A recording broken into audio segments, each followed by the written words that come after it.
திறமைதான் நமது செல்வம். செய்யும் தொழிலே தெய்வம், அந்த திறமைதான் நமது செல்வம்.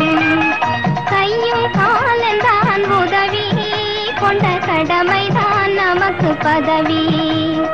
கையும் காலந்தான் உதவி, கொண்ட கடமைதான் நமக்கு பதவி.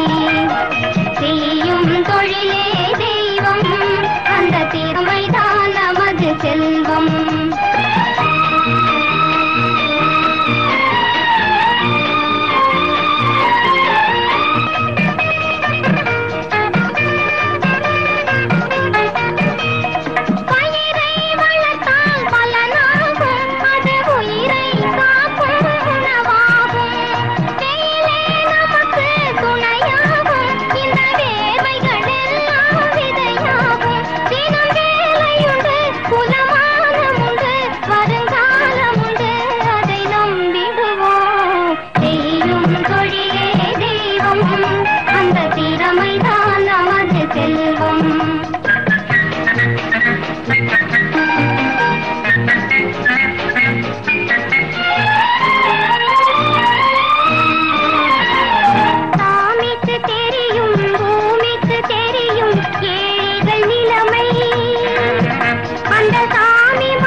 கடமைதான் நமக்கு பதவி. செய்யும் தொழிலே தெய்வம், அந்த திறமைதான்